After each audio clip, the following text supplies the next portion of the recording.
Perhatian, PDKT Online akan dimulai beberapa saat lagi. Mari siapkan hati kita untuk memuji dan menyembah Tuhan.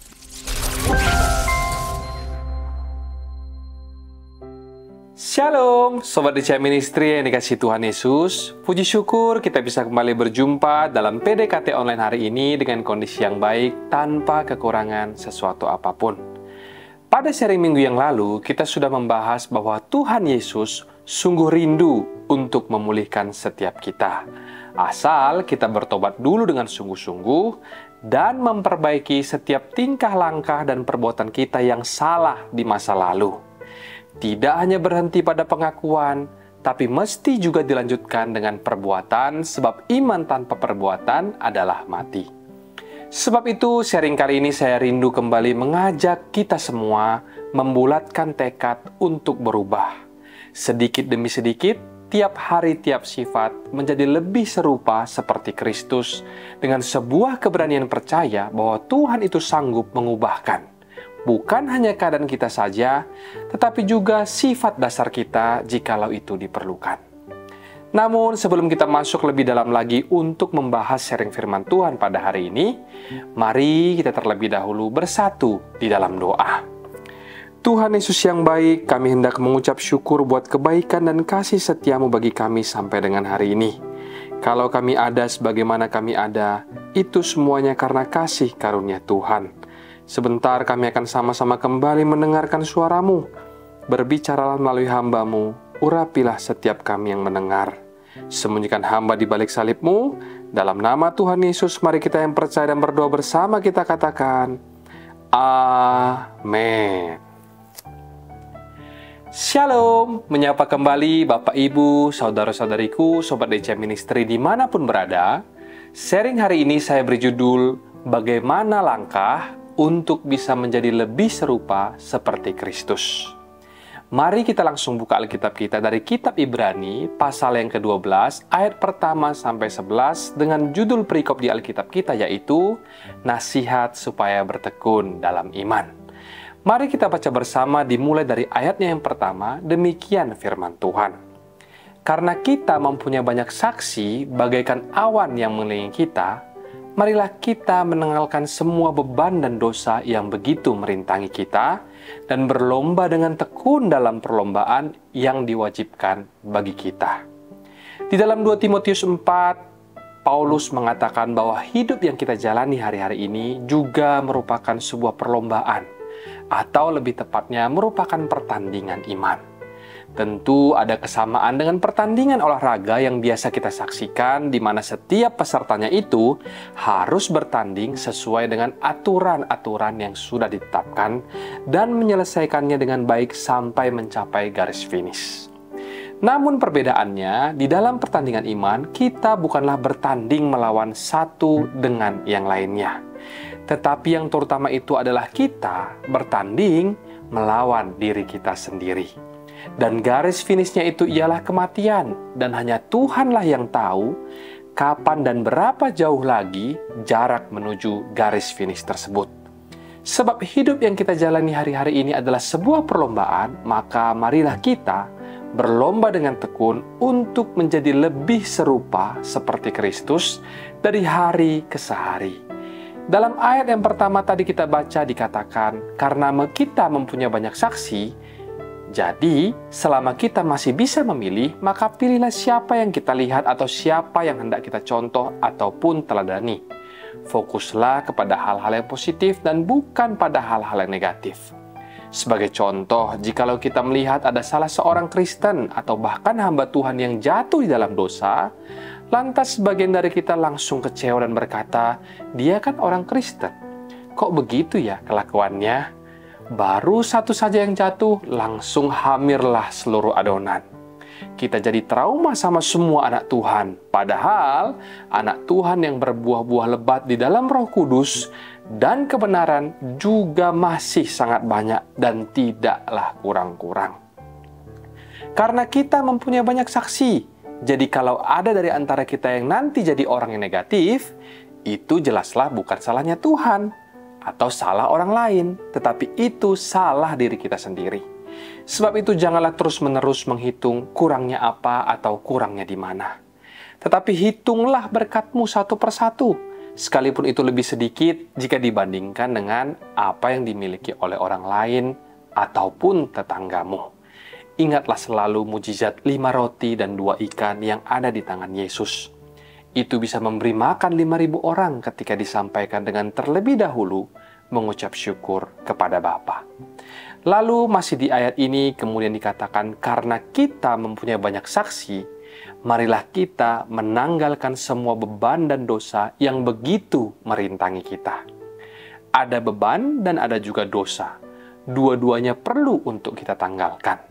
Kalau dosa, tentu semua kita sudah pasti mengerti kalau dosa itu memang harus kita tanggalkan. Namun bagaimana pula dengan beban? Sebab beban yang dimaksud di dalam ayat ini itu bukanlah dosa. Beban itu bukan bicara tentang apa yang benar ataupun apa yang salah, tetapi lebih kepada apakah itu berguna bagi kita ataupun tidak.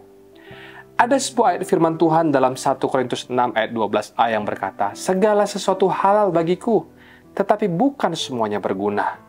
Itulah sebabnya hari-hari ini kita mesti berdoa minta sama Tuhan hati yang bijaksana agar kita bisa membuat pilihan-pilihan yang lebih bijak ke depan dan juga membuat keputusan demi keputusan yang jauh lebih efektif bagi diri kita terlebih dahulu sebelum bagi orang lain. Sebab kalau nantinya kita sudah bisa membuat keputusan yang baik untuk diri kita, tentu kita akan bisa juga membuat keputusan yang baik dan benar untuk orang lain.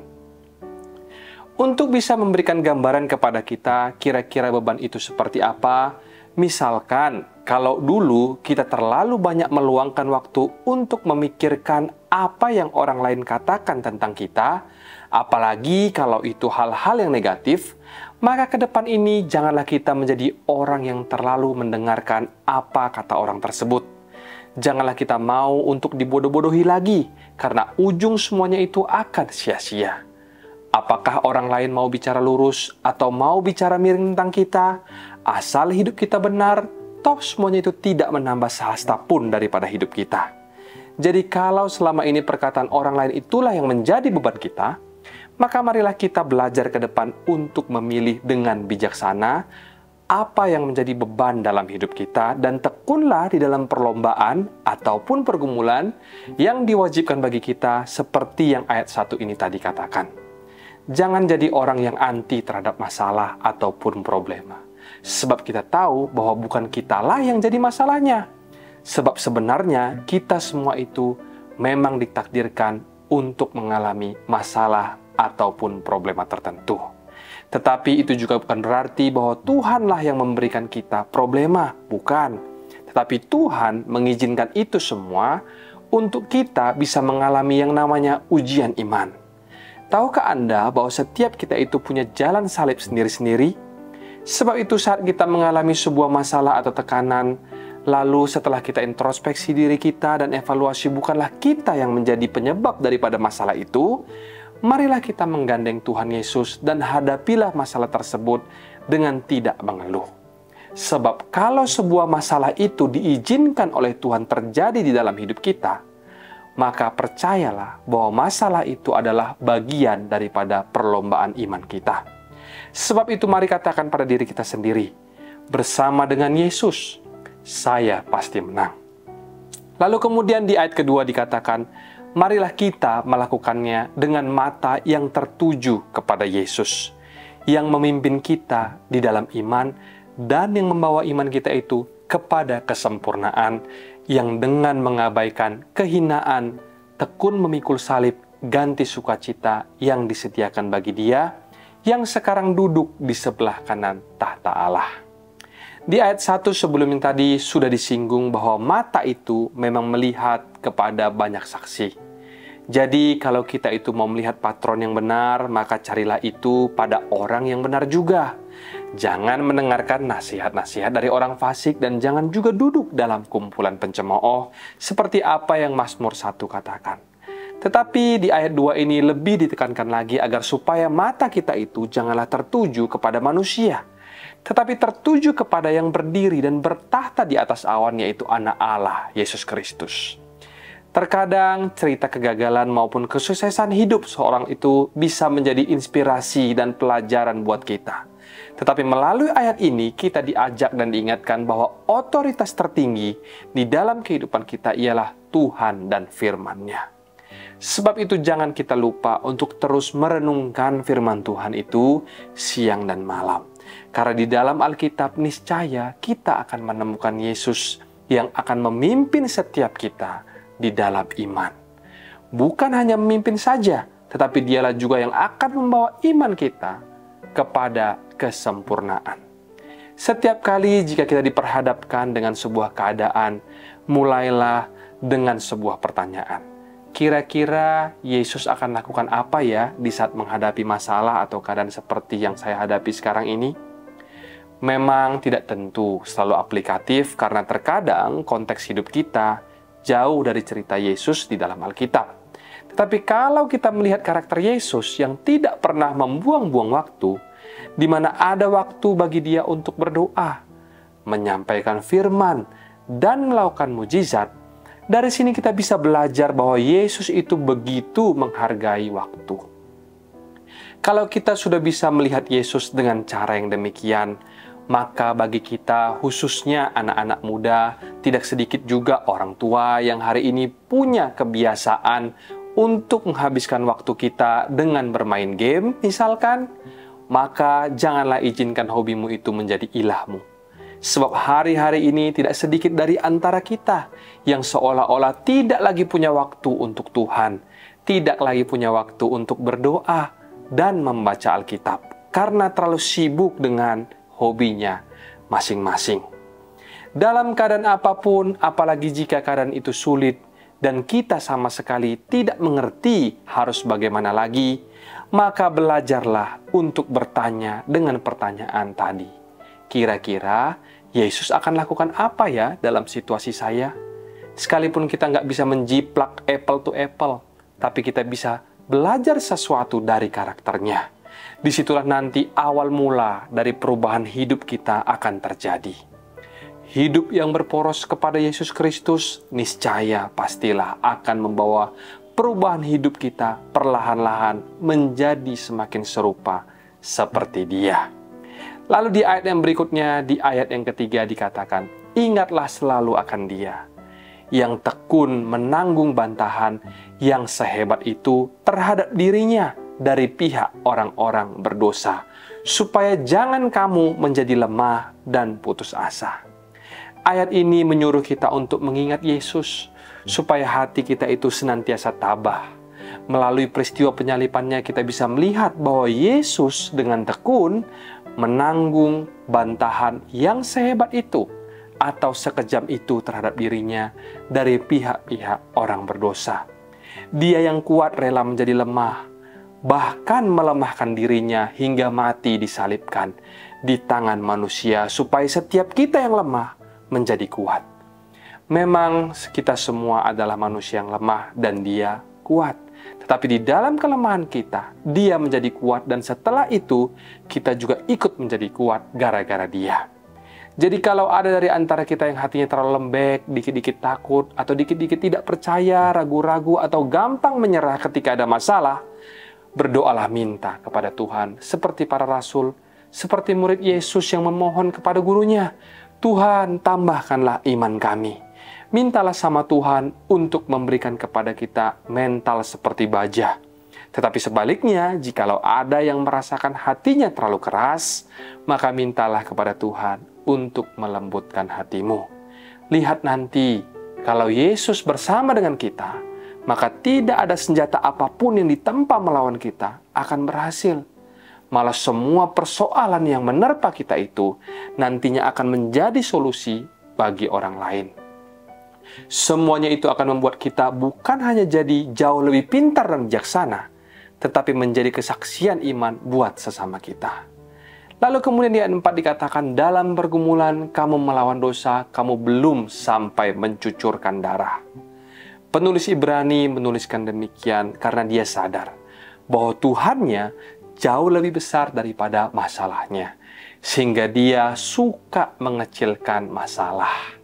Beda dengan kita-kita yang suka membesar-besarkan masalah. Kalimat belum sampai berdarah di sini dijadikan sebagai sebuah standar bagi penulis ini. Selama pergumulan itu belum sampai mencucurkan darah, berarti itu belum seberapa. Seandainya berdarah pun, kita tidak boleh mengeluh, apalagi sebelum sampai berdarah. Saya ketika membaca ini pun ikut tertemplak dan merasa perlu untuk terus-menerus belajar supaya bisa berlaku demikian. Kemudian di ayat berikutnya, di ayat yang ke-5 dan 6 dikatakan, "Dan sudah lupakah kamu akan nasihat yang berbicara kepada kamu seperti kepada anak-anak?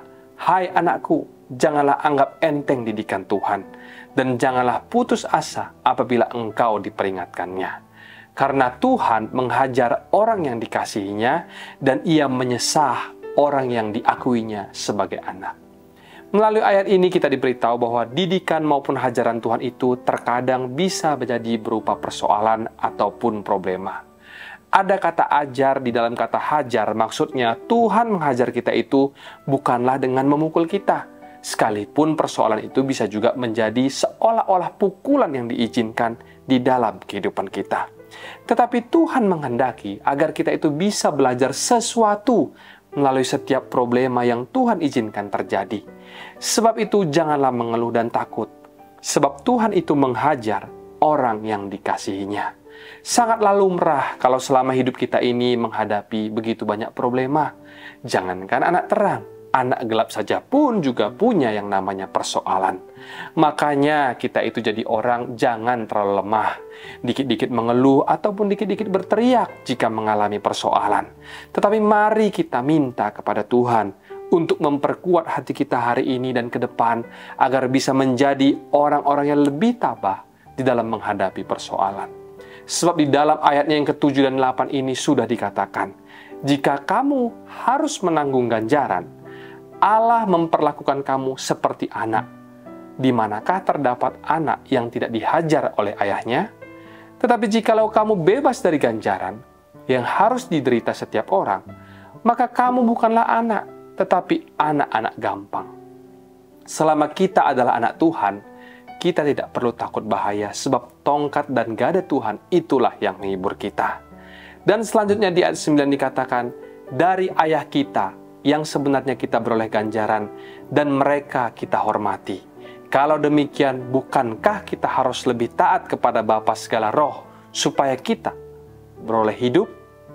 Pokoknya yang penting itu adalah kita taat dan tidak menunggakan hati Tuhan saat berada di dalam pergumulan. Mengenai apa yang menjadi hasil akhirnya nanti, itu semua adalah urusan Tuhan. Sebab hanya Tuhan yang tahu akhir daripada setiap episode pergumulan yang Tuhan izinkan terjadi di dalam hidup kita sekarang ini. Yang menjadi urusan kita adalah bagaimana kita itu bisa terus taat dan setia pada Kristus dan firman-Nya. Firman-Nya dalam Matius 6 ayat 34 berkata, sebab itu janganlah kamu khawatir akan hari esok, karena hari esok mempunyai kesusahannya sendiri.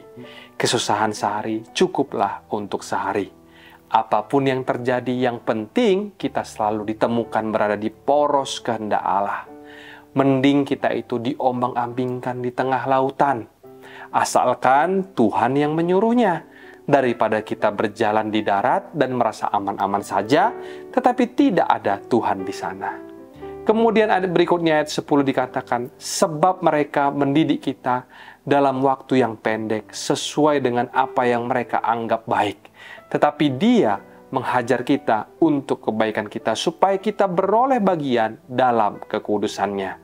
Maksudnya Tuhan bekerja dalam segala sesuatu yang tampak buruk sekalipun bagi kita, itu tujuannya untuk mendatangkan kebaikan supaya kita beroleh bagian di dalam kekudusan-Nya.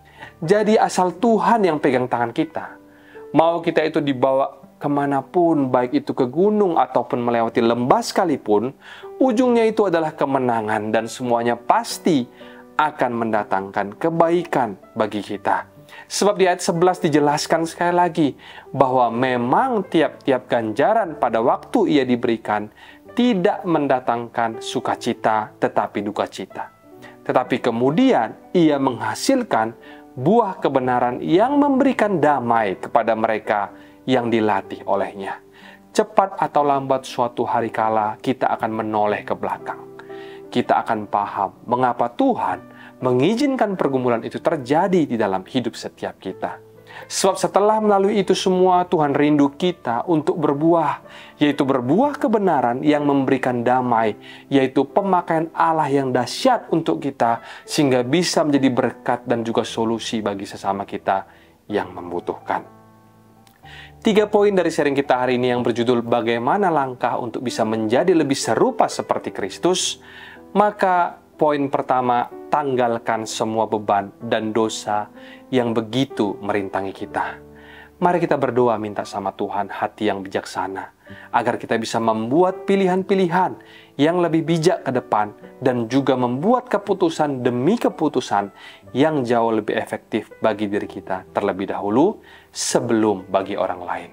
Sebab kalau nantinya kita sudah bisa membuat keputusan yang baik untuk diri kita, tentu kita akan bisa membuat keputusan juga yang baik dan benar untuk orang lain. Poin kedua, ingatlah selalu akan Yesus. Arahkanlah selalu mata kita kepadanya. Dalam keadaan apapun, apalagi jika keadaan itu sulit dan kita sama sekali tidak mengerti harus bagaimana lagi, maka belajarlah untuk bertanya dengan pertanyaan, kira-kira apa yang akan Yesus lakukan saat berada dalam situasi saya sekarang ini? Sekalipun kita nggak bisa menjiplak, tetapi kita pasti bisa belajar sesuatu dari karakternya. Disitulah nanti awal mula dari perubahan hidup kita akan terjadi. Hidup yang berporos pada Yesus Kristus niscaya pasti akan membawa perubahan hidup kita perlahan-lahan menjadi semakin serupa seperti Dia. Poin terakhir atau poin ketiga, berbuahlah dalam kebenaran dan jadilah berkat bagi sesama.